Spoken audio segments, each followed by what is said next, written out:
Good morning. My name is Bill Donnelly. I'm the VP of Sales for ADP. I cover Columbus and Cincinnati area. And ADP has been very active in helping prepare our clients and prospective clients for all of the items that are necessary to be tracked and manage costs and stay in compliance around the healthcare reform. So I jotted down a couple items, and once David starts into his presentation, start thinking about all the stuff that needs to be tracked and how you're going to track it and what happens if you don't stay in compliance. And these are just some of the bullet items that I pulled out from today's conversations. Look back period, something that you need to track. Summary of benefit coverages. Notice of exchanges, affordability, full-time equivalents. Pay or play, 90-day waiting period. Documentation is critical. 9.5% of W-2, box 1. Dependent coverage, rate of pay, safe harbor. Managed workers' hours. No offer penalty, $2,000 penalty, $3,000 penalty. 30-hour work week. Greg threw a new term at me, really large companies of over 100 employees. And then the two scariest, class action and plaintiffs' lawyers. So, there's a lot out there, and it's great to get the concepts down of what's going on with healthcare reform. I've been in kind of this industry since before the turn of the Y2K calendar, and the last time we had so much stuff going on was right around Y2K. So I think probably everyone in this room is too young to remember that. But there were a lot of seminars just like this going on in terms of software and what it can handle and those types of things. So I'd like to introduce David Dell'Estrito. David's going to go through a little bit on what a human capital management system can do to help you kind of track and control cost and minimize risk with the healthcare reform. David's been with ADP for about 8 years, and he leads our Cincinnati office.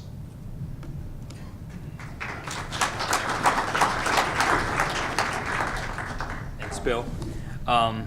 It's kind of interesting when you look at healthcare reform. There's really kind of two pillars, if you will, of it. First, it's really the left side is the understanding of it, the guidance, and really how it unfolds. And then you've got the right-hand side is some of the daunting tasks too of how do you manage it, right? How do you track it? What does it look like from an employer standpoint? So it's really trying to bring those two pieces of the puzzle, that guidance and that tracking together. So kind of heard it from first in Bill O'Malley's presentation this morning. I think he said it twice, is documentation is critical. I think that was his exact words. So today just kind of talk a little bit about what should you be looking for out there? What are some documentation areas? So probably about 5 or 6 different areas, more visuals to really just kind of understand what those key components are. So really as you look at with healthcare reform, and what's going on right now is, from an HR standpoint, we have a lot of the conversations where,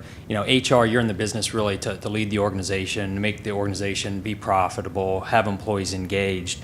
Healthcare reform, unfortunately, is another piece that really leads to that tactical facet of an organization, right? It's one other piece of compliance. It's one other piece of tracking that you all as an employers have to put on your plate. So as you continue to drive your organization to growth and bringing employees on board, it's another area that you want to be ultra efficient in, not only understanding it, but again, navigating through it as well. So really it's, we're talking to a lot of the organizations out there, and it's, do you want to be proactive or reactive? So there's really the two trains of thoughts on there. So really at the end of today, just like to just show some takeaways of some things to kind of keep in mind out there. So, the first one we all know is with dependent coverage. At age 26, you're looking at students or your kids that are, out of college. So a few years after. So, we're having a lot of those stories where,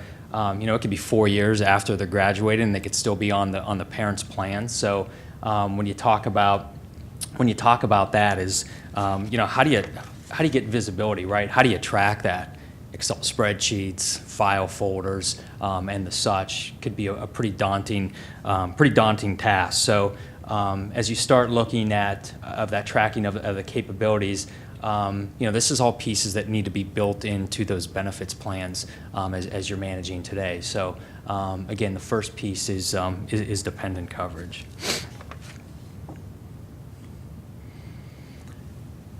What's that lead to? So, as employees have or employers are having their employees dependents on those plans, again, as those ages go up with that age band, you're continuing having to monitor that, track that. How do we know that we're not overpaying on benefits, premiums, right, of overpayments? So again, automating that allows you to start tracking that.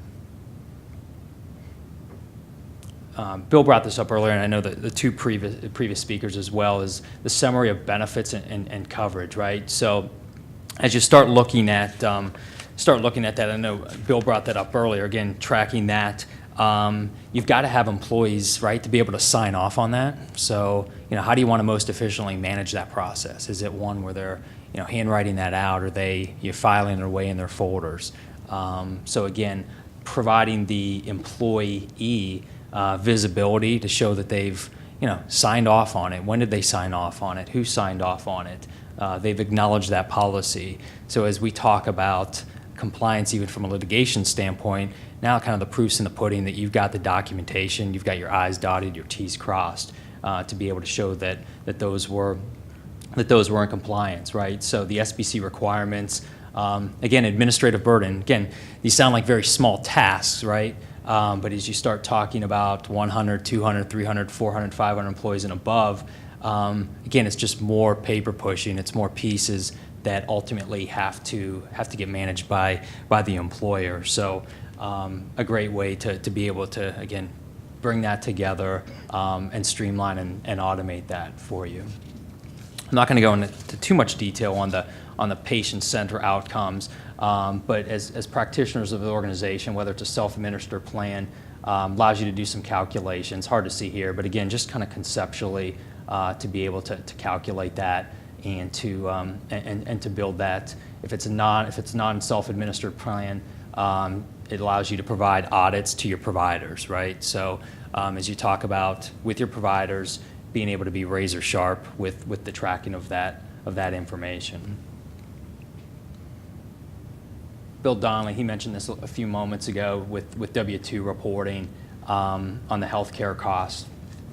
A lot of systems that you look at today, whether they're outdated systems or having to upgrade, that's going to be a big component to be able to determine the benefits plans and then in the group on their W-2s, right? So being able to start tracking that information around the healthcare costs within.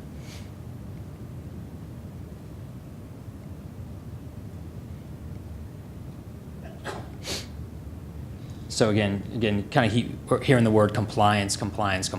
So again, folks get into HR to be strategic, right? So as you're leading the organization, I always have sometimes the conversations with executives, and it's like, how do you make money, right? So it's if you manufacture a product, or we sell our product, or we provide a service, and it really boils down to, no, it's not what you sell, it's not the service you provide, it's your people, right? So as we kind of continue to go through this, it's your people that make your organization money. So keeping them engaged, keeping them as an employer of choice. I know one of the previous speakers mentioned is, with all this change of compliance and regulation, you get people leaving organizations, right? So, if you're an employer of choice in an organization that you want to, attract, develop, and retain the best employees within your organization, you've got to be able to manage this effectively. Otherwise, it's going to be a challenging process. I know we do a lot of talking. There's been a lot of talk out there, obviously with the notice of the exchange to load notices within there describing the availability of the different coverages within. So something as easy as a policy acknowledgement, right, that an employee can sign off on electronically whether they're going to opt out and go directly to the exchange, and then the client could also provide it, the employee could also provide that hard copy to the employee within.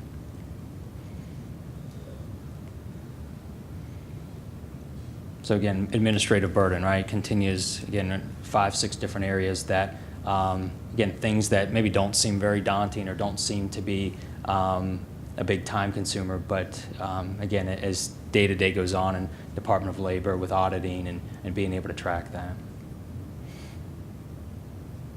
Waiting periods, this is a big one. I just kind of get excited about this piece. Is you talk a look at benefits, right? So your benefits costs don't go down, right? So what are you doing to make sure that we hear the stories of the Post-it notes, the Excel spreadsheets, or I send myself a reminder every week or 2 weeks with new employees that are coming on board. I know we talked about that earlier, within the 90 days following of hire date. So how is that getting tracked, right? How do you know that you're effectively managing that and you're notifying the appropriate, with your broker, with the provider as well? So again, part of with healthcare reform in the ACA is the 90-day to validate the status change to trigger the enrollment.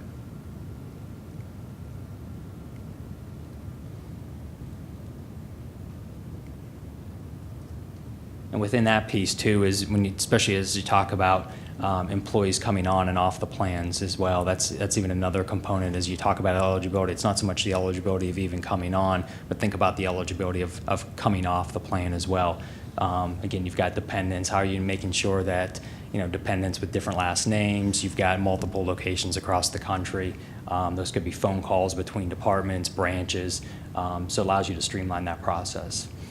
We hit upon this earlier, I know, with the 50 plus for the FTEs, excuse me, it must be affordable. The minimal essential coverage are obviously subject to the penalties. So as you start tracking this to kind of that shared responsibility within the employer, so the tools to really understand to see the exceed of the 9.5% of the gross annual wages. A lot of folks right now are saying that's probably one of the bigger challenges, especially as you get to organizations with part-time employees, and really identifying those, especially if they've waived coverage within.